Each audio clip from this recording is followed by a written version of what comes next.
তিন বন্ধু সফর করতে করতে অনেক দূর পর্যন্ত পৌঁছে গিয়েছে, গভীর রজনী হয়ে গিয়েছে। তিন বন্ধু চিন্তা করলে এখন কোথায় যাব। হঠাৎ করে ঝড় তুফানের কবলে পড়েছে। জিন্দেগি যায় যায়, জীবন ধ্বংস হয়ে যায়, পৃথিবী উল্টে যায়, এমন ঝড় তুফান শুরু হয়ে গিয়েছে। তিন বন্ধু বাঁচবার জন্য বহুত পথ আর পদ্ধতি খুঁজলো, কোথাও পেল না। শেষ পর্যন্ত তিন বন্ধু মিলে পাহাড়ের উপরে একটা বিশাল গর্তের ভিতরে প্রবেশ করেছে। গর্তের ভিতরে যখন প্রবেশ করেছে নিজেকে বাঁচাবার জন্য, হঠাৎ করে পাহাড়ের উপর থেকে বিশাল বড় একটা পাথর এসে তাদের গর্তের মুখটাকে বন্ধ করে দিল, রাত কাটিয়ে দিয়েছে। ঝড় তুফান থেমে গিয়েছে। তারা যখন বের হবে, পৃথিবীর সঙ্গে তাদের কানেক্টিংটা ফেল হয়ে গিয়েছে, কানেকশন হয় না। এমন গর্তে ঢুকেছে, পৃথিবীতে কি ঘটতেছে তারা বলতে পারে না, কারণ বিশাল বড় পাথর তাদের গর্তের মুখটাকে বন্ধ করে দিল। তিন বন্ধু মিলে একসাথে ধাক্কা দিতে লাগলো। প্রত্যেকটা মানুষের শরীরের লোমকূপের গোড়া থেকে ঘাম বের হয়ে গিয়েছে, কিন্তু সরিষার দানা পরিমাণ ওই পাথরটাকে নড়ানো যায় নাই। আল্লাহ রব্বুল ইজ্জতুল জালালের পরীক্ষা তাদের জন্য মুত্তাসিল হয়ে গেল। রব এইভাবে মানুষের দিলের পরীক্ষা নিয়ে থাকে। আমার বন্ধুগণ তিনজন মিলে পরামর্শ করলো, আর বাঁচা যাবে না। দীর্ঘক্ষণ চলে গেল, মরে যাবার মতো উপক্রম, পানিও নাই, খাবারও নাই, দম বন্ধ হয়ে যায়, অক্সিজেন নাই। তিন বন্ধু মিলে চোখের পানি ছেড়ে কান্না করে গভীর রজনীতে সেজদায় পড়ে গর্তের ভিতরে আল্লাহ কি ডাক দিয়ে বলেছে, আল্লাহ, জিন্দেগিতে অপরাধের শেষ নাই, এমন কোন অপরাধ করি নাই যা তোমার কাছে জানা নাই। রব, সব তো আমরা করছি, কিন্তু বিপদে পড়ে দেখছি এখন তো আমার সন্তানও আমাকে বাঁচাতে পারবে না, স্ত্রী, মা, বাবা, আত্মীয় স্বজন কেউ বাঁচাতে পারবে না। এই গর্তের ভিতরে আমাদের খবর পৃথিবীর কোনো মানুষ জানে না, একমাত্র তুমি ছাড়া। আল্লাহ, এমন বিপদে পড়েছি, একমাত্র তুমি পারো আমাদেরকে বাঁচাতে, কিন্তু কোন মুখে তোমার কাছে হাত উঠাবো আর দোয়া করবো? আল্লাহ, জীবনে যে এমন কোন গুনাহ নাই যে গুনাহ করি নাই, জিন্দেগিতে এমন কোনো খারাপ কাজ নাই যা আমরা করি নাই, কি বলে তোমার কাছে হাত উঠাবো? তুমি যদি বলো আমি তোদেরকে চিনি না। রব, এই অপমান থেকে, কবর থেকে, গর্ত থেকে কে বাঁচাবে? তিনজন মিলে পরামর্শ করে সিদ্ধান্ত নিয়েছে, আমাদের জিন্দেগিতে যদি এমন একটা কাজ থাকে রে, যেই কাজটা একমাত্র আল্লাহরে সন্তুষ্ট করবার জন্য করছিলাম, পৃথিবীর কোন মানুষকে দেখাবার জন্য করি নাই, এমন যদি কারো জীবনে একটা মাত্র কাজ থাকে, কয়টা? সবাই বলা লাগবে কয়টা? এমনকি আমাদের জিন্দেগিতে যদি একটা মাত্র ভালো কাজ থাকে যেটা একমাত্র রবকে সন্তুষ্ট করবার জন্য করেছি, আজকে ওই কাজের ওসিলা নিয়ে রবের কাছে চাইব। রব তো বলেছে সরিষার দানা পরিমাণ ভালো কাজ করলেও তিনি কল্যাণ দেন, উপকার দেন, ফিডব্যাক দেন। আজকে একটু দেখি না, আমরা তো গুনাহ করছি কিন্তু কোন জিন্দেগিতে ভালো কাজ আসেনি। তিন বন্ধুর এক বন্ধু বলছে, বাইরে আমার জীবনে একটা ভালো কাজ আছে। এই বলে ওই বন্ধু সেজদায় পড়ে চোখের পানি চলে কান্না করে ডাক দিয়া বলেছে, আল্লাহ,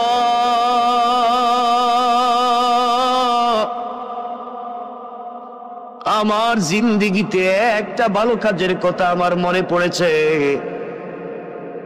রব, আমার মন বলছে এই কাজটা একমাত্র তোমার জন্য আমি করছি, পৃথিবীর কেউ আমাকে বাধা দিতে পারবে না। আয় আল্লাহ, আমার চাচাতো বোন, যাকে আমি প্রাপ্ত বয়স্ক হওয়া থেকে যার পিছনে লেগে আছি, যাকে একটা বার স্পর্শ করতে চাই, একটা বার আলিঙ্গন করতে চাই, আমি তার সঙ্গে জেনা করতে চাই, মেলামেশা করতে চাই, তার মতো সুন্দরী মেয়ে আর নাই, কিন্তু আল্লাহ কোনোদিন তাকে আমার ভাগে নিয়ে আসতে পারলাম না, কোনোভাবে কথা বলে ফুসলাতে পারলাম না। আমার ওই চাচাতো বোনের বিয়ে হয়ে গিয়েছে। বিয়ে হয়ে যাওয়ার পরে, তার স্বামীর বাড়িতে যাওয়ার পরে কিছুদিন পরে তার কি একটা বিপদ হয়েছে, তার সন্তান একটা হয়েছে, কিন্তু আমার মাথা থেকে তার চিন্তা যায় নাই।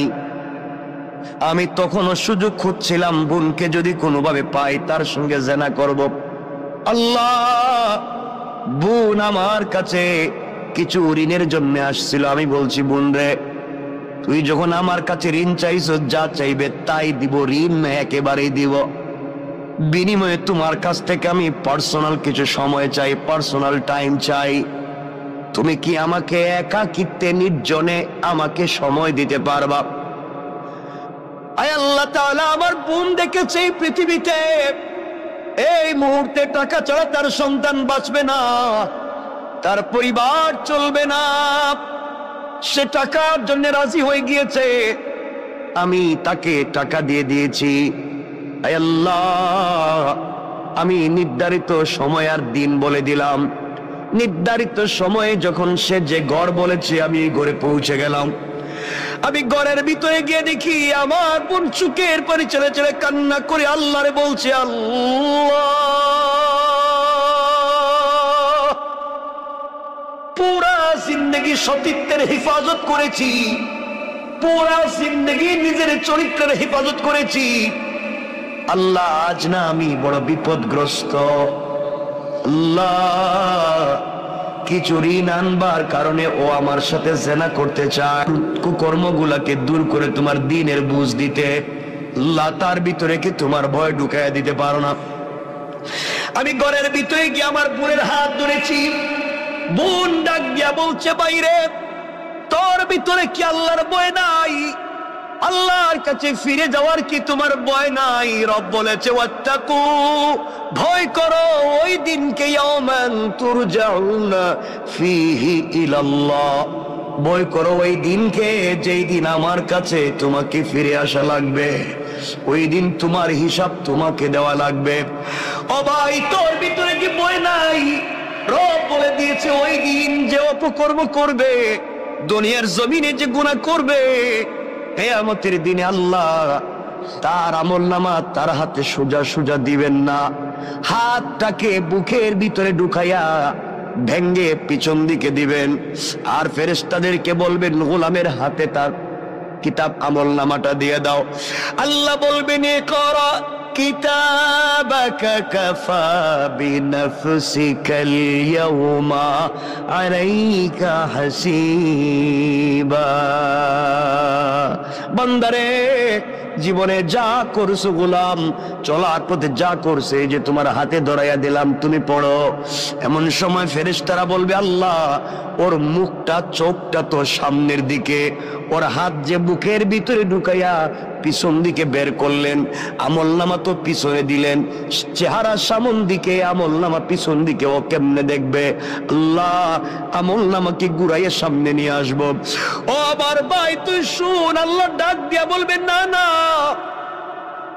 ওর আমলনামার সামনে আনা যাবে না, আমলনামার সামনে দেওয়া যাবে না।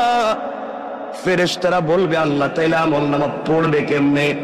আল্লাহ বলবেন, শোনো ফেরেশতারা, ওর ঘাড়টারে মটকাইয়া দাও, ওর ঘাড়টারে মটকাইয়া পিছন দিকে করে দাও, চিৎকার করে যেন কানতে থাকে, চিৎকার করতে থাকে। ভাইরে, তোর হাতটা বুকের ভিতরে ঢুকাইয়া পিছন দিকে বের করা হবে, এরপরে তোমার ঘাড়কে মটকাইয়া দেওয়া হবে। এরপর আল্লাহ বলবেন, খুযূহু ফাগুল্লুহু সুম্মাল জাহিমা সাল্লু। ওরে ধরো রে, ভালো করে ধরো, আর জাহান্নামের গরম শিকল দিয়া হাত পায়ে দড়ি লাগাও, অপমানিত গোলামের ন্যায় টেনে টেনে জাহান্নামে নিয়ে যাও। কেন রে ভাই, তুই এই গুনার কাজ করে আমার সঙ্গে এত অপরাধ করবি?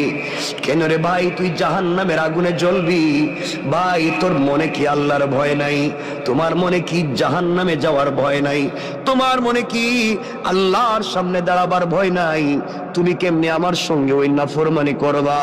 আয় আল্লাহ, আমি তো গিয়েছিলাম জেনা করতে, যাকে আমার জীবন যৌবন দিয়ে স্বপ্নে দেখি, যাকে আমি স্বপ্নে লালন করি, পুরা জিন্দগি থেকে যাকে একটা মিনিট পেতে চাই, পুরা জিন্দগি ভর যাকে নিয়ে স্বপ্ন দেখছি, আমার ওই বোনকে আমার হাতের মুঠোয় পাইছি, শুধু তার হাত স্পর্শ করছি, আমি শুধু তার হাত ধরছি। ওই সময় বোন আমাকে এই ওয়াজ শোনাইয়া দিছে, আল্লাহ, ওই দিন একাকিত্বে নির্জনে পৃথিবীর কোনো মানুষ নাই, একমাত্র আমার বোন আর আমি ছাড়া। ওই দিন আমি তো গিয়েছিলাম খারাপ কাজ করতে, কিন্তু বোনের 1 মিনিটের বক্তব্য শুনে তোমার ভয়ের কথা আমার ভিতরে ঢুকে গিয়েছিল। আমি আমার বোনের হাত ছেড়ে দিয়া ঘর থেকে বের হয়ে তোমাকে চিৎকার করে বলেছিলাম, আল্লাহ তোমাকে ভয় পাইছি, বোনের কথায় হাত ছেড়ে দিয়েছি, আর জেনা করব না, এই বলে ঘর থেকে বের হয়েছিলাম। আর জিন্দেগিতে বোনের দিকে চোখ তুলে তাকাই নাই। আল্লাহ তাআলা, ওই দিন তো কোনো পুলিশ ছিল না, র্যাব ছিল না, border guard, CID, DIB, NSI, DGFI কেউ ছিল না। একমাত্র তোমার কথা শুনে তোমার ভয় আমার দিলে ঢুকে গিয়েছিল। তুমি বলেছো ওয়াত্তাকু ইয়াওমান তুরজাউনা ফীহি ইলাল্লাহ, আমার কাছে তো ফিরে আসা লাগবে। ওই যে ভয় ঢুকে গিয়েছিল, ভয়ের কারণে আমি হাত ছেড়ে দিয়েছি। আল্লাহ, ওই দিনের কাজটা যদি একমাত্র তোমার ভয়ে, তোমার ভালোবাসায় হয়ে থাকে, আজকের মতো বিপদ থেকে বাঁচাইয়া দাও। ওই গোলাম দোয়া করতে দেরি হয়েছে, ওই গর্তের উপর থেকে পাথরটা 3 ভাগের 1 ভাগ অটোমেটিক সরে গিয়েছে। আল্লাহু আকবার।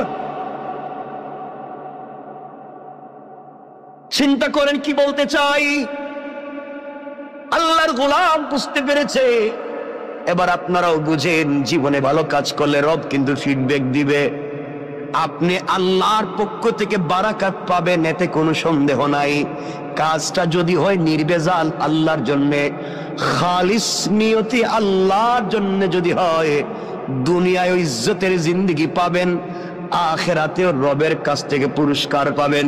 ওই জন্য 2 হাত জোড় করে আপনাদেরকে বলি, প্রয়োজনে আপনাদের পায়ে ধরি বলি, বলেন যদি বাসায় গিয়া পায়ে ধরতে তাও ধরি। আল্লাহর ওয়াস্তে চলার পথে রবকে ভয় করা শিখুন, হারাম কাজ থেকে নিজেকে বাঁচান। যেই সন্তান পরিবার আত্মীয় স্বজনের জন্য এত কষ্ট করি, কিয়ামতের দিন কিন্তু কেউ আমার আপনার আশেপাশে থাকবে না। সন্তান বাবার পরিচয় দিবে না, স্ত্রী স্বামীর পরিচয় দিবে না, মা বাবা সন্তানের পরিচয় দিবে না। ওই সময় একমাত্র নেক আমল তোমার আমার কল্যাণে আসবে। কথায় কথা চলে আসছে, মাঝখান দিয়া বলে দেই, যদি আপনি জিন্দেগিতে দুনিয়ার জমিনে কোরআন তিলাওয়াত করা শিখতে পারেন, কোরআন তিলাওয়াত করেন, শুধুমাত্র কোরআন তিলাওয়াত, এত ছোট্ট একটা আমলও যদি করেন, আল্লাহর রাসূল সাল্লাল্লাহু আলাইহি ওয়াসাল্লাম বলে দিয়েছে, পৃথিবীর জমিনে কেউ যদি কোরআন তেলাওয়াতকারী হয়, ওই কোরআন তেলাওয়াত তাকে জান্নাতে না পৌঁছানো পর্যন্ত আল্লাহর দরবারে সুপারিশ আর শাফাআত করা বন্ধ করবে না। সুবহানাল্লাহ পড়েন। কথায় কথা চলে আসছে, মধ্যখানে 1 মিনিটে বলে দিই, আল্লাহর গোলাম দুনিয়ার জমিনে আল্লাহর গোলাম ইন্তেকাল করেছে। কবরে যাওয়ার পরে সবাই মিলে, আত্মীয় স্বজন মিলে গোসল করাইয়া, কাফন পরাইয়া, হাতে পায়ে বেড়ি দড়ি লাগাইয়া, রশ্মি দিয়া বেঁধে সাদা কাপড়ে প্যাকেটিং করে সবাই মিলে নিয়ে যায়, তাকে কবরের দিকে নিয়ে যায়। বান্দা চোখের পানি ছেড়ে ছেড়ে কান্দে আর বলে, সন্তান তোর জন্য না ঢাকা শহরে এত সুন্দর বাড়ি বানাইলাম, তুই কেমনে আজকে বাপরে বান দিয়া তুই কই নিয়ে যাস? ও সন্তান, তোর জন্য না এত বাপ এত কষ্ট করলাম, তুমি আমারে আজকে কোথায় নিয়ে যাও, কোন কবরে? সন্তান বলছে, হয়তো জুরাইন কবরস্থানে, আজিমপুর গুরুস্থানে, কোন জায়গায় নিয়ে যায়? সন্তান নিয়ে যায়, বাবা কাফনের ভিতর থেকে কান্দে, কেউ দুনিয়ার আওয়াজ শুনে না। ডাক দিয়া দেখে তার ভাইও তার খাটিয়ায় ধরছে। বাইরে ডাক দিয়া বলে, ভাই রে, আমার গলা না জড়াইয়া নাকি তুই ঘুমাইতি না? আমার গলা না জড়াইলে নাকি তোর ঘুম আসতো না?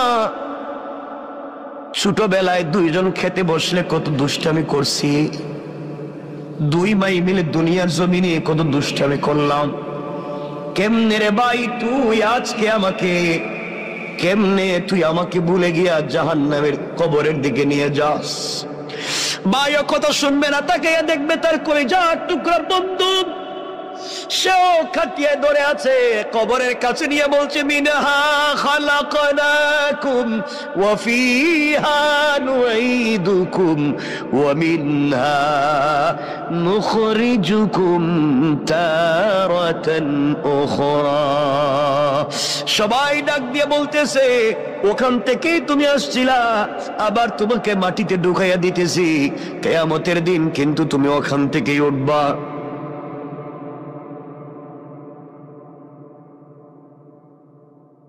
বন্ধু, কেউ তোমার কথা শুনবে না, আমার কথা শুনবে না। ওই সময় আল্লাহর গোলাম চিৎকার করে কান্না করে বলবে, ও গোলাম, আমার না ঘরে কত সুন্দর এয়ার কুলার, এয়ার কন্ডিশন ছিল, টাইলস ছিল, সিরামিক ছিল, তুই আমার কই রাইখা যাস?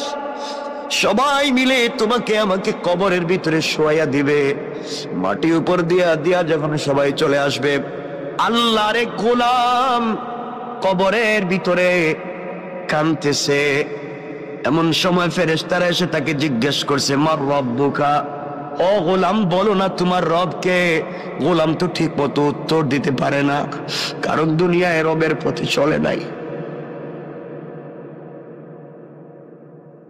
দুনিয়ায় রব যেই পথের কথা বলছে গোলাম, ওই পথে গোলাম চলে নাই।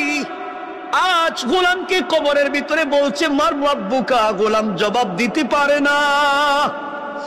ফেরেশতারা বলছে, ওয়ামা দীনুকা, বলো না তোমার ধর্মের নাম কি, কোন ধর্ম নিয়ে আসছো? গোলাম জবাব পায় না। গোলামকে বলা হয়েছে, বলো না মান হাদার রাজুলু আল্লাযী বুইসা ফীকুম, ওই ব্যক্তির চিনুনি দেখো তো, যেই ব্যক্তিকে তোমাদের হিদায়াতের জন্য পাঠানো হয়েছিল। আল্লাহর রসুলের চেহারা এভাবে উঠাইয়া ধরে বলবে, দেখো তো এই লোকটারে চিনুনি? তুমি আমি যদি দুনিয়ার জমিনে রসুলের চরিত্র নিয়ে, রসুলের আদর্শ নিয়ে কবরে যাই, তাহলে ওই লোকটারে দেখাইলে আমরা চিনতে পারবো আমার রসুল। কবরে দেখাইলে বলতে পারবো, ইয়া রাসূলুল্লাহ, দুনিয়ায় না আপনাকে দিল দিয়ে ভালোবেসেছি, কবরে রসুলের চেহারা দেখে চিনতে পারবেন। আর যদি দুনিয়ার জমিনে সেই রসুলকে ভালোবাসতে না পারেন, আল্লাহ রসুলের চেহারা দেখানোর পরও তুমি আমি চিনব না। ফেরেশতারা যখন 3টা প্রশ্নের জবাব পায় নাই, তাকে আঘাত করার জন্য 70 জন অন্ধ ফেরেশতা, এক একজন ফেরেশতার ওই কাঁধ থেকে ডান কাঁধ থেকে বাম কাঁধে যেতে লাগবে 700 বছর। এমন 70 জন ফেরেশতা হাতের মধ্যে লোহার মুগুর নিয়ে দাঁড়িয়ে আছে, আঘাত করবে। 70টা সাপ বিচ্ছু দাঁড়িয়ে আছে, তাকে খেয়ে ফেলবে। চিৎকার করে আল্লাহর গোলাম কাঁদবে, তাও কেউ শুনবে না, কারণ এই দুনিয়ায় কাঁদলে তো কেউ না কেউ শুনবে, কিন্তু কবরে কাঁদলে কেউ কথা শুনবে না।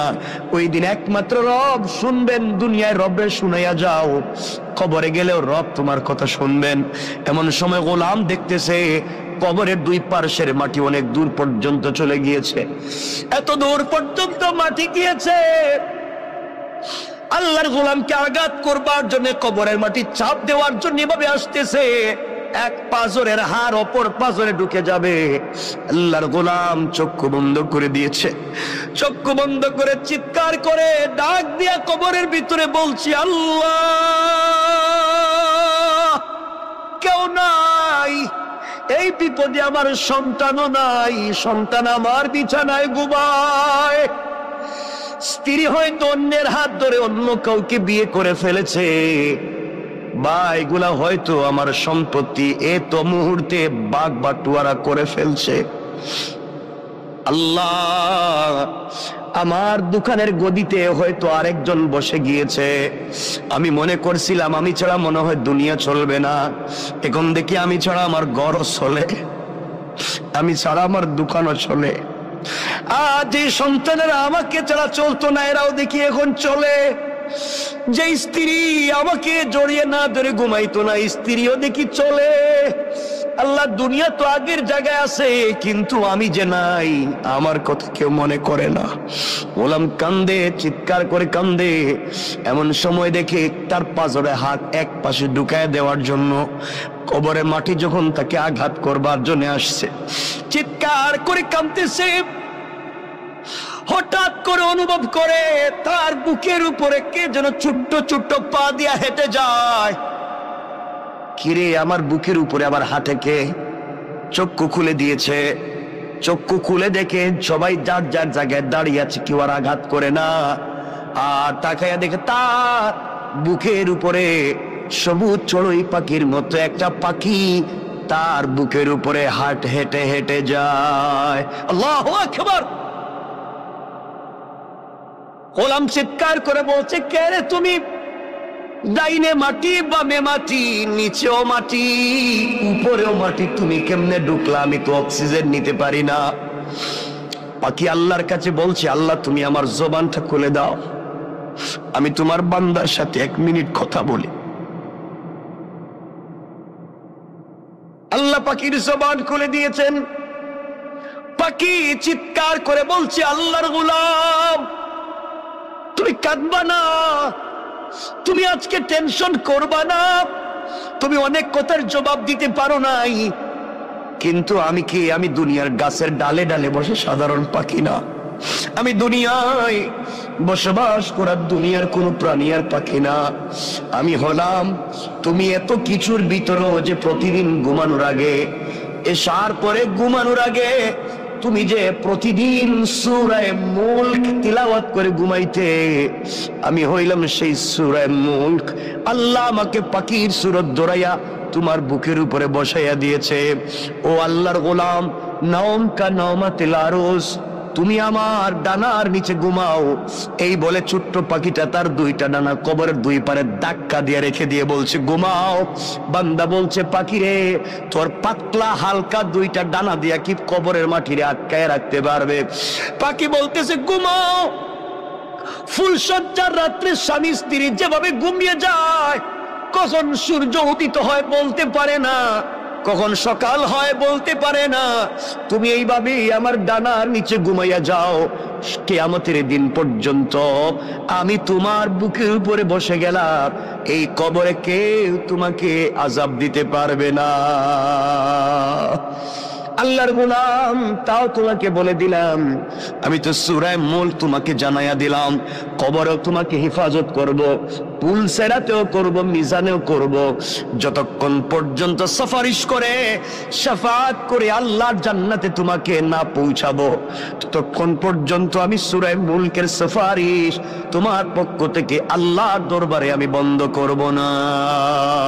আল্লাহু আকবার।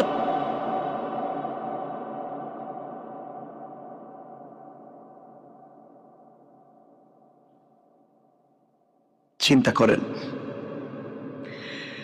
এই জন্য আল্লাহর গোলাম কথা লম্বা করতে চাই না, শুধু এতটুকুন বুঝাতে চাই, কার অহমিকায় পড়েছ? দুনিয়া তোমারে কেমনে এত পাগল করছে? দুনিয়া তোমার এত পাগল কেমনে করছে গোলাম? সব না সৌন্দর্য এখানেই থাকবে। তুমি তোমার বেডরুমটারে কত সুন্দর করলা, কয়েকটা দিন থাকবা, হয়তো ঘর থেকে বের হলে আর ফিরেও না আসতে পারো, কিন্তু অনন্তকাল যেই কবরে থাকবা, ওই কবরকে তুমি সুন্দর করলা না। আল্লাহর গোলাম, ওই আল্লাহর গোলাম যখন কান্না করছে, কবর 3 ভাগের 1 ভাগ, গর্তের ভিতর থেকে পাথর 3 ভাগের 1 ভাগ সরে গিয়েছে। আর একজন গোলাম সেজদায় পড়ে ডাক দিয়া বলছে, আল্লাহ আমিও তো 3 বন্ধুর একজন, আমার জীবনে কোনো নেক আমল নাই, আমার জীবনে কোনো ভালো কাজ নাই, ভালো করে জানি, জীবনে যত আকাম ছিল, কুকর্ম ছিল, এমন কোন জিনিস নাই যা করি নাই, কিন্তু আল্লাহ আজ আমার মনে পড়ছে আমি একটা ভালো কাজ করছি।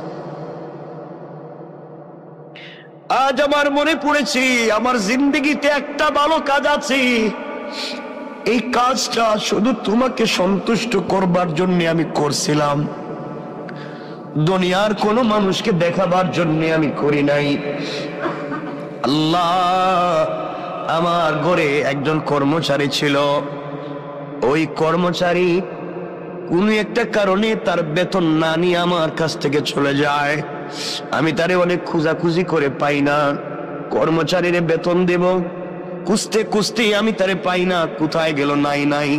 আমি কি করলাম, তার ওই বেতনের পয়সা দিয়া একটা বকরি কিনলাম, আমি একটা বকরি কিনলাম, ওই বকরিরে বড় করলাম, বকরির থেকে অনেক বাচ্চা হলো, বিশাল বড় একটা বাগান হয়ে গেল, বাচ্চা বকরি আর বকরির অভাব নাই। আল্লাহ, শত শত বকরির পাল হয়ে গেল। দীর্ঘ 15-20 বছর পরে আমার ওই কর্মচারী দেখি আমার বাড়িতে হাজির, আমাকে ডাক দিয়া বলছে, মালিক অমুক দিন অমুক তারিখেও আপনার বাড়িতে আমি কর্মচারী ছিলাম, আমার নাম যে এই নাম, আমি কিন্তু চলে গিয়েছিলাম একটা কারণে। আমি আজ আপনার কাছে ফিরে এসেছি, কাজের জন্য আসি নাই। ওই যে আপনার বাড়িতে কাজ করছিলাম, ওই সময় যে পয়সা পাই, আমারে আপনি ওই পয়সাটা দিয়ে দেন, আমি চলে যাই। আল্লাহ, ওই সময় আমি ওই গোলামটারে ধরলাম হাতে, আস্তে আস্তে করে মাঠে নিয়ে গেলাম। মাঠে নিয়ে গিয়া বলছি, আমার কর্মচারী রে, তুমি আমার কাছে পয়সা পাও, এই জন্য তুমি আমার কাছে এসেছো। এই যে মাঠে যত হাজার হাজার শত শত বকরি দেখো, সবগুলা তোমার, সবগুলা তুমি নিয়ে যাও। আমার কর্মচারী আমার দিকে তাকায় টিটকারি করে আর বলছে, মালিক, আমি একজন কর্মচারী বলে কি আপনি আমার সঙ্গে দুষ্টামি করলেন? আমি আপনার দুষ্টামির জন্য আসি নাই। আমার তো হাজার হাজার লাখ টাকার বকরির দরকার নাই। আমি আপনার কাছে যেই টাকা পাই ওটা দিয়ে দিলেই তো আমি চলে যাব, এত কিছুর দরকার নাই।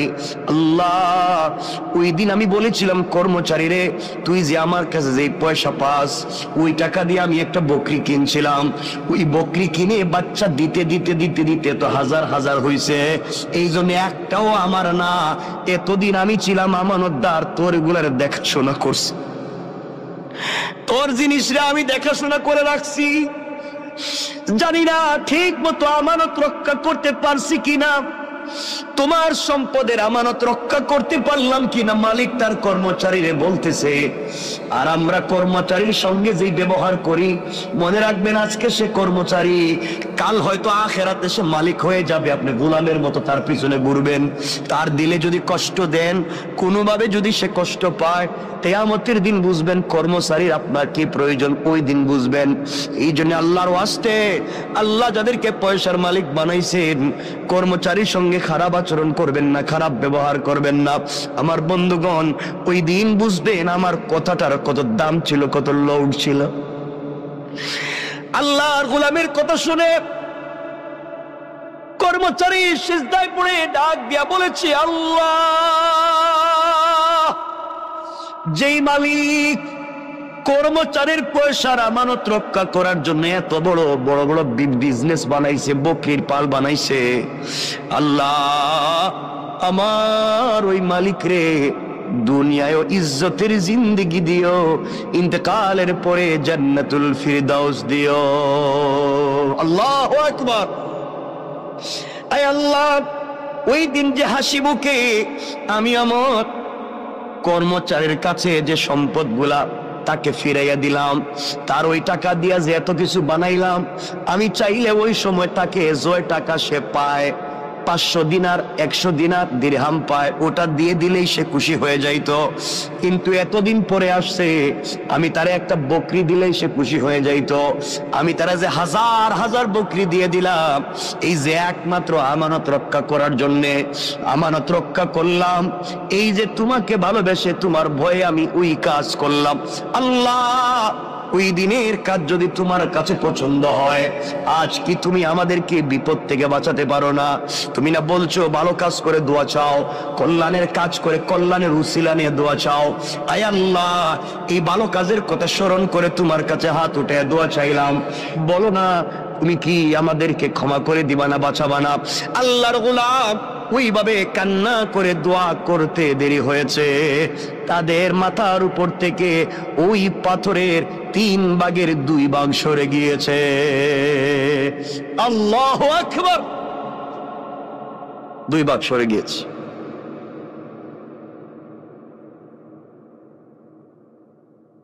তারা অনেক ট্রাই করছে বের হওয়া যায় কিনা, দেখলো বাইরে যায় না, ওই আরেকটা ভাগ যাইতেইব। 2 জন বন্ধু যখন আল্লাহর কাছে দোয়া করছে, আল্লাহ তাআলা তাদেরকে বাঁচাইয়া দিছে। 3 ভাগের 2 ভাগ পাথরটা গর্তের মুখ থেকে সরে গিয়েছে, আরেক ভাগ গেলেই তারা বাইর হইতে পারে। এখন তো 2 জন দোয়া করছে, এখন আরেকজন চিন্তা করছে, আমার জীবনে তো কোনো ভালো কাজ নাই, আমি তো বইলে কিন্তু লাভ হবে না। 2 বন্ধু মিলছে, দোস্ত তুইও কিছু কর, তা আমার জীবনে তো কোনো ভালো কাজ নাই, জানি আমি তো তোদের চাইতেও খারাপ। না, মনে কর তোর কোনো ভালো কাজ আসেনি জীবনে, মনে করে দেখ, থাকলে একটু ক আল্লাহরে। আজকে বাস্তবতা নিয়ে মরা ছাড়া পথ নাই। এমন সময় গোলাম বলতেছে, ভাই আমারও তো একটা ভালো কাজের কথা মনে পড়ছে। সুবহানাল্লাহ বললেন, জোরে আওয়াজ করে পড়েন না সুবহান। আমার একটা ভালো কাজের কথা মনে পড়ছে। বল না তোর ভালো কাজটা কি? এই সময় 3 নম্বর বন্দুক চোখের পানি ছেড়ে ডাক দিয়া বলতেছে, আল্লাহ তোমার দেওয়া কপাল তোমার কুদরতের পায়ে লাগাইয়া দিয়েছি, তোমার দেওয়া চোখ থেকে 2 ফোঁটা পানি ছেড়ে দিয়েছি, তোমার দেওয়া জবান দিয়ে তোমাকে মনে বড় আশা নিয়ে আল্লাহ বলে ডাক দিয়েছি। তুমি বলছো তোমাকে ডাক দিলে দুনিয়া সকল মানুষেরা যদি বন্ধ করে দেয় দরওয়াজা, তোমার দরওয়াজা বন্ধ হয় না। আল্লাহ তুমি বলেছো কোন মানুষ যদি অপরাধ করে, সন্তান যদি অপরাধ করে, মা বাবা হয়তো সন্তানকে ঘর থেকে তাড়াইয়া দেয়। গ্রামের কোন মানুষ যদি গ্রামে অপরাধ করে, গ্রাম মহল্লার মানুষটাকে এলাকা ছাড়া করে দেয়। আল্লাহ কোন ছাত্র যদি ক্লাসে অপরাধ করে, টিচার তাকে ক্লাস থেকে বের করে দেয়। কোন মুরিদ যদি পীরের সঙ্গে অপরাধ করে, পীর তাকে খানকা থেকে বের করে দেয়। আয় আল্লাহ, এমন কি মায়ের, যেই মায়ের পেট থেকে বের হয়েছি সেই মাও তার সন্তানটাকে তাড়াইয়া দিতে পারে। আল্লাহ কোন নবী তার উম্মতকেও তো তাড়াইয়া দিতে পারে। আয় আল্লাহ তুমি বলেছো সবাই আমার গুনাহগার গোলামরে তাড়াইয়া দিতে পারে, কিন্তু আমি রব তো আমার গোলামরে নিজের হাত দিয়ে বানাইছি। মা 10 মাস 10 দিন ভাড়াটিয়ার মতো একটা সন্তানরে পেটে নিছে, মাত্র 10 মাস 10 দিন। ওই মায়ের নাড়ি ছেড়া দন কিছু হলেই মা পাগল হয়ে যায়। গোলাম রে, তোর মা তো তোর হাত পা বানায় নাই, তোর মা তোর অক্সিজেন দেয় নাই, তোর মা তোর নাক কান চোখ মুখ দেয় নাই। ও বান্দা, তোর মা তোর লাঞ্চ কিডনি বাল পিত্তথলি কিছুই দেয় নাই, সব তো আমি আল্লাহ দিছি। এরপরে 10 মাস তোর মা তোরে পেটে রাখবার পরেও যদি এত দরদ হয়, আমি রব তোরে আমার নিজের হাত দিয়ে বানাইছি। বল না বান্দা, তোর প্রতি আমার কত দরদ আর ভালোবাসা। ও বান্দা, দুনিয়ার সকল মানুষের দরওয়াজা যদি বন্ধ হয়ে যায়, আমি কথা দিলাম বান্দারি, আমার দরওয়াজা তোমার জন্য সকল সময় খোলা থাকবে। বলো না কি চাও? এবার বান্দা ডাক দিয়া বলে, আল্লাহ আমি একজন বকরির রাখাল, আমি প্রতিদিন বকরি রাখালি করি। বাড়িতে যাই বিকাল বেলা, সকাল বেলা বাড়ি থেকে বের হই, বিকাল বেলা বাড়িতে যাই। যাওয়ার পরে প্রথমে বকরির থেকে দুধ নেই, ওই দুধ নিয়ে প্রথমে আমার বৃদ্ধা মা বাপরে খাওয়াই। আমার মা তখন বেঁচে আছেন, আমার মারে দুধ পান করাই। মা ইচ্ছে মতো শান্তি মতো পেট ভরে দুধ পান করবার পরে বাকিটুকুন দুধ নিয়ে আমি আমার সন্তানদের কাছে বন্টন করে দেই। সন্তানেরা পান করে এরপরে ঘুমাইয়া যায়, এরপরে আমরা পান করি। আয় আল্লাহ, একদিন আমার জঙ্গল থেকে মাঠ থেকে বাড়িতে যেতে যেতে দেরি হয়েছে। বাড়িতে গিয়ে দেখি আমার মা ঘুমিয়ে পড়ছেন। আমার মা বিভোর ঘুমে পাগল, মা ঘুমাইয়া গিয়েছে, মা তো সজাগ না। ঘরে গিয়ে দেখি আমার সন্তানেরা খাবারের জন্য চিৎকার করে কাঁদতেছে। আমি যখন বকরির থেকে দুধ দোহন করি, সন্তানেরা লাইন ধরে গোল হয়ে আমার পাশে বসছে আর বলছে, আব্বা একটু দুধ দেও না, আর সহ্য হয় না, পেটে খিদে লাগছে, রাত্রে যে ঘুমাতে হবে, একটু দুধ দাও। আমি সন্তানের দিকে তাকাইয়াও দেখি নাই কে আমার কাছে দুধ চাইল। এক পর্যায়ে দুধের বাটি হাতে নিলাম, পেয়ালা হাতে নিলাম, মায়ের ঘরে গিয়ে দেখি মা ঘুমিয়ে গিয়েছে। সবগুলা দুধের পেয়ালা নিয়া মায়ের মাথার সামনে দাঁড়ায়া থাকলাম। মা রাত্রে যখন উঠবে আগে তারে পান করাবো, এরপরে আমি আমার বাচ্চাদেরকে পান করাবো। আল্লাহ, আমার বাচ্চাগুলো আমার পায়ের কাছে এসে পা জড়াইয়া কাঁদতেছে, বলতেছে, আব্বা তুমি আমাদেরকে 1 ফোঁটা দুধ পান করাও। সারা রাত সন্তানের কাঁদতে কাঁদতে আমার পায়ের কাছে ঘুমাইয়া গেল। 1 ফোঁটা দুধও আমি সন্তানদেরকে আগে দেই নাই। ওই মায়ের অপেক্ষা করতেছি মা কখন ঘুম থেকে উঠবেন। আয় আল্লাহ, ও মুনিব, এইভাবে সারা রাত চলে গিয়েছে। সকালবেলা মা যখন ঘুম থেকে উঠছে, মা আমাকে দেখে তো হতভম্ব হয়ে গেছে। মা বলছে, বাবা তুই কি ঘুমাস নাই? সারা রাত কি করলি এখানে? মা, আগে তুমি ঘুমিয়ে গিয়েছো, তোমাকে দুধ পান করাতে পারি নাই, এই জন্য সারা রাত এখানে দাঁড়াইয়া দাঁড়াইয়া দুধের পেয়ালা হাতে নিয়েছিলাম, তোমার যদি ঘুম ভাঙ্গে আমি তোমার আগে দুধ পান করাবো। মা বলছেন, আমার নাতিগুলার অবস্থা এমন কেন? মা, ওরা তো আমার কাছে আসছিল এক ফোঁটা দুধ পান করতে, আমি কিন্তু ওদেরকে আগে দেই নাই, আগে বলছি আমার মা, এরপরে তোমরা। ও মা, তোমার জন্য আমি সন্তানদেরকেও পান করাই নাই। আমার মা আমার জন্য তো দুহাত উঠে দোয়া করছে আর বলছে, আল্লাহ আমার সন্তান আমার যে ভালোবাসা দিয়েছে, দুনিয়ায় কোনো বিপদে আমার সন্তানরে ফালাইও না।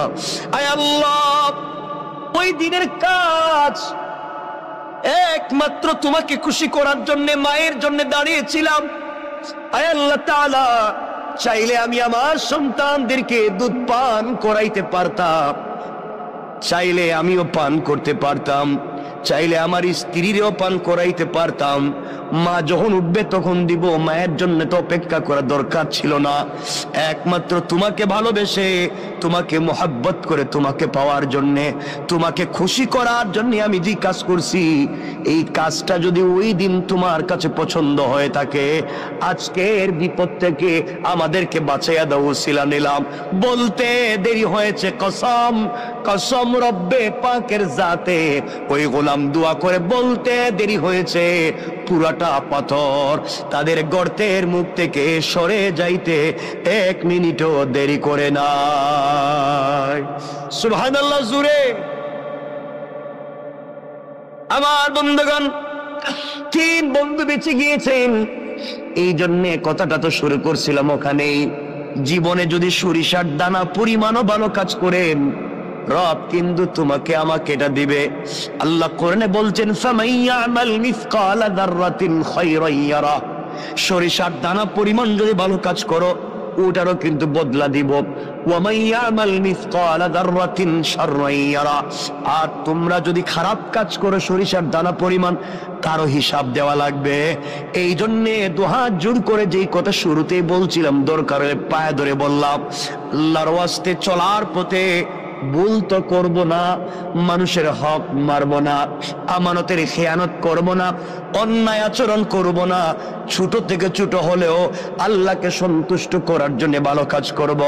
রব বলে দিয়েছে, তুমি যদি আমাকেই পাওয়ার জন্য ভালো কাজ করো বান্দা, আমি কথা দিলাম তোমার এই ছোট্ট একটা আমলই তোমাকে জান্নাত পর্যন্ত নিয়ে যেতে পারে। পড়েন সুবহানাল্লাহ। আমার কথা কি আপনারা বুঝছেন এতক্ষণে? তাহলে এত আলোচনা করে যেটা বোঝাতে চাইলাম, এই পুরো 1 ঘন্টা কথা বলছি একটা বিষয় বোঝাবার জন্য, যে আমাকে আপনাকে ফিরে যাওয়া লাগবে আল্লাহর সামনে। সরিষার দানা পরিমাণ ভালো কাজ করলেও জবাব দিতে হবে, খারাপ কাজ করলেও জবাব দিতে হবে। সুতরাং আমরা কোনোভাবে অন্যের সম্পত্তি তো নিজে খাবো না, নিজের লিডার হলে কখনো পাবলিকরে ঠকাবো না, এবং নিজের সম্পত্তি বাঁচাবার জন্য, অন্যের সম্পত্তি ধ্বংস করবার জন্য রাষ্ট্রের কাছে কুপ্রস্তাব দিয়া কাউকে বিপদে ফেলবো? বলেন ফেলবো? এটা হলো এতক্ষণের আলোচনার মূল মাকসাদ, আয়াতের মৌলিক ভাবার্থ। এতক্ষণ যদি কথা বুঝে থাকেন তো বলেন, রব একজন মানুষ ভালো কাজ করছে, তার উপকার দিচ্ছেন না? কথা তো অনেক মনে পড়ে, কিন্তু আমাদের সময় তো কমে যাইতেছে। কমে গেছে না? আপনাদের অসুবিধা হইতেছে নি? সময় যদিও আছে আমার হাতে, কর্তৃপক্ষের দেওয়া, কিন্তু আপনাদের তো কষ্টের দিকে আমার খেয়াল রাখতে হয়। যেন কষ্ট হইতেছে কিনা বুঝতেছি না, হয় না? বেশি নিব না, যদিও লম্বা হয় আমি নিব না। কথা বলতে চাই, রব বলেছে উপকার করলে তিনি দিবেন কি দিবেন না? বলেন না, দিবেন। কথাটা শোনেন, হাসান বসরি রহমতুল্লাহ আলাইহির মালফুজাত থেকে পাওয়া যায়। একবার হাসান বসরি রহমতুল্লাহ আলাইহ কবরের পাশ দিয়ে যাচ্ছেন, খুব বুঝবেন, কবরের পাশ দিয়ে যাইতেছে। চিন্তা করলেন, কবরের কাছে গিয়ে চিন্তা করলেন, একটু মুরাকাবা করে দেখি তো কবরের মানুষ কেমন আছে, মোরাকাবা করলেন, করে দেখেন কবরের মানুষ খুব খুশি, হাসি খুশি, কেউ কষ্টে আছে, কেউ দুঃখে আছে। আর এর মধ্যে একজন মুরব্বী কবরের ভিতরে তার খুব আযাব হইতেছে, একজন মুরব্বীর কবরে খুব বেশি আযাব হইতেছে। আর আবার দেখলেন আরেক জায়গায়, দেখেন আরেকজন মুরব্বী বসে রইছে আর হাসতেছে।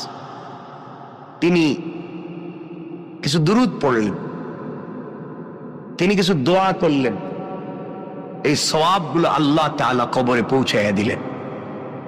সুবহানাল্লাহ পড়েন না? তিনি তাকাইয়া দেখেন কবরের সকল মানুষ লাইন ধরে এসে এই সওয়াবগুলো নিয়ে যায়। এক মুরব্বী বসে রইছে কর্নারে, ও আয় না, উঠে না। হাসান বসরি বলেন, মোরাকাবায় তাকে জিজ্ঞেস করলাম, বাবা কবরের মানুষ কি বিপদে আছে? আমি সূরা ফাতিহা তিলাওয়াত করলাম, সূরা ইখলাস পড়লাম, এর সবটুকুন কবরে পৌঁছাইলাম, সব মানুষ এসে নিয়ে যায়, তুমি দিকে আসতেছো না, ঘটনা কি? কয় আমার দরকার নাই। দরকার নাই কেন? আমার একটা ছেলে আছে, অমুক বাজারে দোকানদারি করে, ওই ছেলে প্রতিদিন আমার জন্য কোরআন তিলাওয়াত করে সওয়াব আমার কবরে পৌঁছাইয়া দেয়।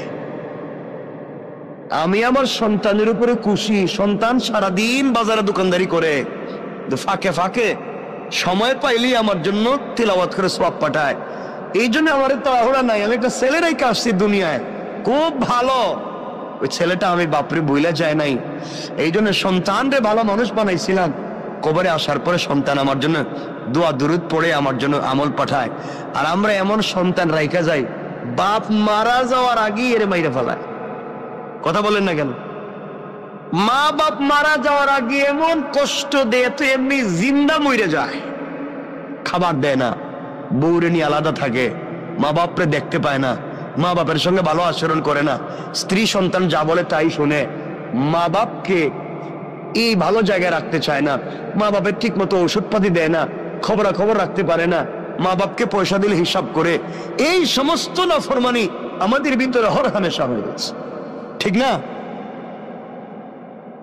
হাসান বসরি বলেন, আমি মোরাকাবা শেষ করব, একজন মুরব্বী খুব কাঁদতেছেন, আযাব হইতেছে।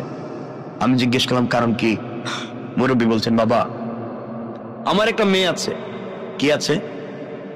খুব দুশ্চরিত্রা, খারাপ খারাপ কাজ করে বেড়ায়, আর ও যত গুনার কাজ করে, ওর গুনার কাজের ভাগ আমার কবরে আসে, আমি পাই। কারণ মেয়েটারে ভালো বানাইতে পারি নাই, যেন বাপ হিসাবে আমি মেয়েরে কেন ভালো বানাইতে পারলাম না?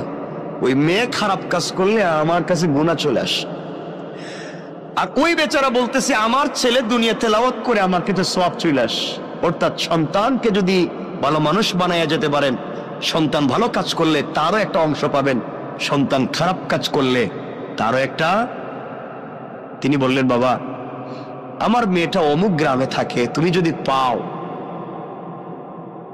আমার মেয়েটার একটু বইলো আমার জন্য, আমি বাপের জন্য যেন একটু ইসালে সওয়াব করে, কোনো একটা কিছু করে, আমার কষ্ট সহ্য হয় না, কেন মেয়েটা খারাপ কাজ ছাড়ে না? আল্লাহর ওলি হাসান বসরি রাহমাতুল্লাহি আলাইহি চলতে লাগলেন, ওই বাজারে পৌঁছে গেলেন যেই বাজারে মুরব্বী বলছিল তার সন্তান কোরআন তেলাওয়াত করে। সত্যি দূর থেকে দেখেন তার দোকানে ভিড় লেগে আছে, ভিড় লেগে আছে, মানুষ, কাস্টমারের অভাব নাই। কিন্তু আল্লাহর গোলাম কাস্টমারের সঙ্গে কথাও বলে, ঠোঁট নাড়ায়া নাড়ায়া আল্লাহর কালাম তিলাওয়াত করে যায়। ওই যুবকের কপালে চুম্বন দিয়া বললেন, যুবক রে, তোমার মতো সৌভাগ্যবান যুবক আর কয়জন আছে যার বাবা কবরে গিয়াও সন্তানের জন্য দোয়া করে, সন্তানের জন্য ভালো চায়। তোমার বাবা তোমারে যে শিক্ষা দিয়েছে, কবরে বাবা বড় আরামে আছে, তুমি তেলাওয়াত বন্ধ করে দিও না। আমার বন্ধুগণ, যুবকের কাছ থেকে বিদায় নিয়া আল্লাহর গোলাম হাঁটতে লাগলেন ওই মেয়ের বাড়ির দিকে। ওই মেয়ের বাড়ির কাছাকাছি পৌঁছে গেলেন, মানুষরা খবর দিলেন অমুক নামে কি এলাকায় কোনো মুরব্বী ছিলেন। সবাই বলছে এই যে পাশে যেই বাড়ি দেখা যায় এই বাড়িটাই হচ্ছে মুরব্বীর বাড়ি। আল্লাহর ওলি হাসান আল বসরি রাহমাতুল্লাহ আলাই আস্তে আস্তে করে মুরব্বীর বাড়ির কাছে পৌঁছে গেলেন। গিয়া দেখেন বাড়ির ঘরের ভিতরে কেউ নাই। একটা যুবতী মেয়ে পুকুরের মধ্যে অথবা একটা হাউজের মধ্যে এসে গোসল করে। হাসান আল বসরি ডাক দিয়া বলছেন, মা অমুক কি তোমার বাবা হয়? কয় আমার বাবা। তিনি মরে গেছেন না বেঁচে আছেন? অনেক দিন আগে তিনি মরে গিয়েছেন। মারে আমি হাসান আল বসরি বলছি, মুরাকাবা করে দেখছি তোমার বাপের বড় কষ্ট হয়, বড় আযাব হয়। কবরের ভিতরে তোমার বাবা বড় কষ্টে আছে। তুমি কি চাও না তোমার বাবার জন্য কিছু উপকার করতে চাও না? তোমার বাবার জন্য কিছু একটা দোয়া করো, অথবা সম্মিলিতভাবে মানুষকে দিয়ে দোয়া করাও, তোমার বাবার কোনো কল্যাণ করো। বাপ তো বড় কষ্টে আছে। মেয়েটা বাপের কষ্ট শুনবার পরে অট্ট হাসি দেয়, টিটকারি করে। এই কথা বলে বলছে, আমি আবার কেমনে বাপের উপকার করব? আমার দ্বারা হবে না। ওই বাপরে আমি কেমনে করব? আমার জীবন, আমার যৌবন, আমি যেভাবে মন চায় সেভাবে চলবো। আমি কেন তার জন্য উপকার করতে যাব? ও হাসান আল বসরি, আপনি বলেছেন আমি যেন গুনাহ ছেড়ে দেই। আমি কিসের গুনাহ করি? আমি তো জীবনটাকে এনজয় করি। আপনার আবার কি আসে যায়? আমার বাবারই বা কি হয়? জীবনটা তো আমার, আমার যা মন চায় তা করব। মনে রাখবেন, একজন নারী যদি জাহান্নামে যায়, 4 পুরুষরে নিয়ে জাহান্নামে যাবে। আবারও বলছি, একজন নারী যদি জাহান্নামে যায়, 4 জন পুরুষরে নিয়ে জাহান্নামে যাবে। নারী যদি জাহান্নামে যায়, তার বাপরে নিয়ে যাবে। নারী যদি জাহান্নামে যায়, তার স্বামীরে নিয়ে যাবে। নারী যদি জাহান্নামে যায়, তার ভাইরে নিয়ে যাবে। নারী যদি জাহান্নামে যায়, তার সন্তানরে নিয়ে যাবে। কেন সন্তান তাকে ভালো পথে রাখলো না? কেন ভাই তাকে ভালো পথে রাখলো না? কেন স্বামী তাকে ভালো পথে রাখলো না? কেন বাবা তাকে ভালো পথে রাখলো না? এই জন্য এক নারী জাহান্নামে গেলে 4 পুরুষ জাহান্নামের জন্য প্রস্তুত হও। আল্লাহ রাব্বুল ইজ্জত ওয়াল জালালের ওলি হাসান আল বসরি যখন মেয়েটাকে বললেন, মেয়ের কাছ থেকে ভালো উত্তর পেলেন না। এক পর্যায়ে মেয়েটা টিটকারি করে ওই পুকুরের ভিতর থেকে পানি দিয়া হাসান আল বসরির উপরে ফিকে মারছে। হাসান আল বসরির মুখের উপরে পানি মারছে। কয়, নেন আপনি পানি নিয়ে যান। এই পানি দিলাম, যান আপনি আমার বাবার জন্য কি উপকার করতে পারি? আমি আমার বাপের জন্য কোনো উপকার করতে পারবো না। এই বলে পানি মারছে। হাসান আল বসরি বড় কষ্ট পেলেন। কিছুদিন পরে আবার মুরাকাবা করলেন। ওই কবরের পাশ দিয়ে যাওয়ার সময় আবার তিনি মুরাকাবা করলেন। করে দেখেন, যেই বেচারা এতদিন ওই কবরের কর্নারে বসে থাকতো, গুরুস্থানের আসতো না, সোয়াবের জন্য আসতো না, আজ দেখা যায় সবার লাইনের আগে, সবার আগে আইসা দাঁড়াইয়া গেছে। হাসান আল বসরি যা তিলাওয়াত করছেন, তার সোয়াবটুকুন কবরে বক্সাইয়া দিলেন। ওই আল্লাহর গোলাম নেওয়ার জন্য দাঁড়াই আছে। তিনি বললেন, বাবা ওই দিন না আপনি সবার পিছনে ছিলেন, বসা ছিলেন, আসলেন না, আজ কেন আপনি সবার আগে আগে আসলেন? আল্লাহর গোলাম চুকের পানি ছেড়ে ডাক দিয়ে বলছে, হাসান আল বসরি, ওই দিন আমি আসিনি, আমার সন্তান দুনিয়ার জমিনে বেঁচে ছিল, আমার জন্য তিলাওয়াত করে সোয়াব পাঠাইছে। গত কয়েকদিন আগে আমার সন্তানটাও মরে গেছে। এখন কেউ আর আমার জন্য তিলাওয়াত করে সোয়াব পাঠায় না। এই জন্যে আমার জন্য আর কেউ নাই, ওই জন্যে আমিও লাইনে দাঁড়াইছি। ও বাবারা, এই জন্য সন্তান রে ভালো মানুষ বানাইয়া যাও, অথবা অন্যের সন্তান রে হাফিজ আলিম বানাইয়া যাও, অথবা মসজিদ মাদ্রাসার সঙ্গে সম্পর্ক রেখে যাও। একটা মসজিদের সঙ্গে একটা ইটের টুকরা দিয়েও যদি সম্পর্ক করতে পারো, কিয়ামত পর্যন্ত কবরে থেকেও সওয়াব পাইবা। একজন গরিবের বাচ্চারা যদি হাফিজ আলিম বানাইয়া যাইতে পারো, ওই হাফিজ আলিম থেকে পৃথিবীতে যতদিন পর্যন্ত আরো হাফিজ আলিম বনবে, আরো কোটি কোটি মানুষ হবে, সবার কাছ থেকে তুমি সওয়াব পাইবা। সুবহানাল্লাহ পড়েন না? আমি আপনাদের দোয়ায়, আমি তো আলহামদুলিল্লাহ করাইতেছি আমাকে দিয়ে। আমি সিলেটে আমার এলাকায় জন্ম, যেখানে আমি একটা প্রতিষ্ঠান, প্রায় 40 কোটি টাকা আমরা ওই যে এই সপ্তাহে ভিত্তিপ্রস্তর করবো ইনশাআল্লাহ। মাদ্রাসা চলতেছে অলরেডি, বাকি বিল্ডিং এ ভিত্তিপ্রস্তর হয় নাই, টিন শেড। এই সপ্তাহেই আমরা 10 তলা ফাউন্ডেশন দিয়ে ভিত্তিপ্রস্তর করতেছি। এখানে 100 জন ইয়েতিম, একেবারে ইয়েতিম বাচ্চাকে আমরা টোটাল হাফিজ আলিম আমাদের খরচে বানাবো ইনশাআল্লাহ। 100 জন। এভাবে চলতে থাকবে।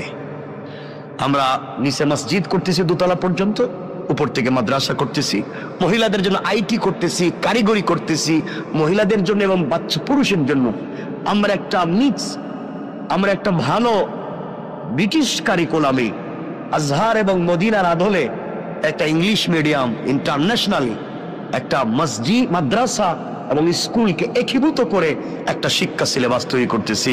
আল্লাহ যেন কবুল করে, দোয়া করবেন। এটা এই শহরে করার ইচ্ছা ছিল এবং এই শহরেই করতে চাইছিলাম এবং শুরু করেছিলাম। আল্লাহ চাইলে এই শহরেও আমাকে দিয়ে খুব তাড়াতাড়ি আমরা করে ফেলবো ইনশাআল্লাহ। ইনশাআল্লাহ। এই মসজিদও তো মাদ্রাসা আছে না? নাই? চমৎকার একটা মাদ্রাসা আছে। কতগুলো বাচ্চা এখানে পড়ে, আমার খুব ভাল লাগে। বাচ্চাদের পড়া খুব ভাল লাগে, ওরা তো গুনাহ নাই তো, এজন্য ওদেরকে সময় দিবেন, মাদ্রাসার দিকে খেয়াল রাখবেন, জীবন উল্পাল্টে যাবে একবারে। মাদ্রাসার দিকে খেয়াল রাখবেন তো ইনশাআল্লাহ সবাই। আমার বন্ধুগণ, কত লম্বা হয়ে যাচ্ছে। আল্লাহর ওলি বুঝলেন ওই বেচারার ছেলে মারা গিয়েছে, এই জন্য আর সওয়াব পাঠায় না। হঠাৎ করে তাকাইয়া দেখেন ওই দিন যেই মুরব্বী লাইনে সবার সামনে ছিল, আজ দেখা যায় জান্নাতের গালিচায় বসে বসে জান্নাতি ফল খেয়ে যায়।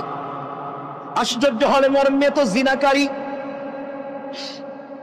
ওই মেয়েটা তো আমার পানি দিয়ে টিটকারি করছে।